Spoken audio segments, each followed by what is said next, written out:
4 দিনা করা, 7 দিনা করা, 40 করা, দিন তারিখ নির্ধারিত করে, এটা বেদাতি কাজ। আপনি যে কোনো সময় গরিবদেরকে খাওয়ান।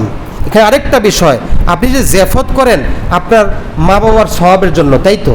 এখন সওয়াবের জন্য জেফত যেখানে করেন, এখানে তো অনেক ধনী মানুষও আসে, তাহলে ধনী মানুষকে কি সৎকা করা হইল? ধনী মানুষকে কি সৎকা করা যায়? বুঝতে হবে বিষয়, ধনী মানুষকে সৎকা করা যায়? তাহলে গরিব যারা যারা অসহায় তাদেরকে দেখে দেখে দান করেন, এটা সহি তরিকা। সহি তরিকার উপর আসুন।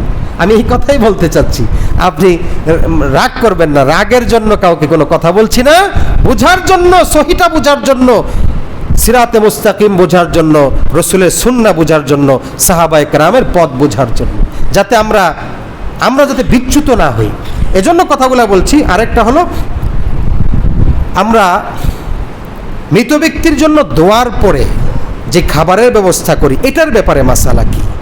মৃত ব্যক্তির জন্য খাবার দোয়া করে খাবার, এটা ফতোয়া শামিতে আছে। মৃত ব্যক্তির জন্য দোয়ার পরে খাবার যেটা দেওয়া হয়, এটা বিনিময় হয়ে যায়। কি হয়ে যায়?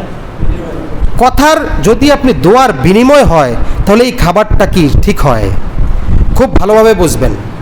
আপনি বাবার জন্য দোয়া করলেন, দোয়া করলাম, এখানে দোয়ার কোনো বিনিময় হবে না। দোয়ার কি হবে না? দুইটা ভিন্ন আমল।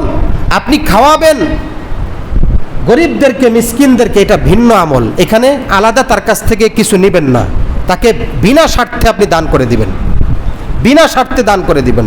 এখানে তার কাছ থেকে দোয়া নেবেন বা অন্য কিছু তার কাছ থেকে নেবেন না, দুইটা ভিন্ন আমল। দোয়া করবেন তো এখানে খাওয়া খাওয়াই হবে না। অনেকে তো এটা করে আসতেছেন না, অনেকের এটা মনে হইতে পারে, কিন্তু বাস্তবতা কি? ফতোয়ার কিতাবে কি বলছে? যে আপনি যখন দোয়া চাবেন, সকলে দোয়া করবে আপনার বাবার জন্য, মৃত ব্যক্তির জন্য। দোয়ার পরে তবারক সবার তো অভ্যাস হয়ে গেছে, সহজে এটা ফিরানো মুশকিল, কিন্তু বিষয়টা কি বুঝতে হবে। দোয়া হইল মৃত ব্যক্তির জন্য, এখন দোয়ার বদলে যদি আপনি এখানে খাবার দিয়ে দেন, ঠিক এই দোয়াটার একটা বিনিময় হয়। দোয়ার আবার বিনিময় হয় নাকি বলেন? মানতে কষ্ট হবে, কিন্তু বিষয়টা এমন না। এখানে বিনিময় না, সকলে নিঃস্বার্থ এই মৃত ব্যক্তির জন্য দোয়া করবে। এখানে কোনো আপনার বিনিময় হিসাবে খাবার দাবারের কোনো ব্যবস্থা নাই। ব্যবস্থা হবে আলাদা, গরিবদেরকে দোয়া ছাড়া ওইটা ভিন্ন হবে, তাদেরকে দান করে দিবে। এখানে বিষয়টা হলো, যখন দোয়া করবেন ওই ব্যক্তিটা মনে মনে ভাববে, দোয়া যেহেতু করবো তাহলে তবারক পাবো। কি পাবো? দোয়া যেহেতু করবো তাহলে কিছু খাবার পাবো, তাইলে দোয়ার বিনিময়ে আমার খাবারটা এসে যায়।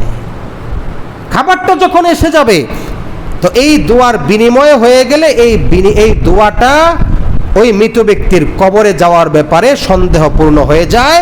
কিতাবে, ফতোয়ার কিতাবে সেটাই লিখেছে।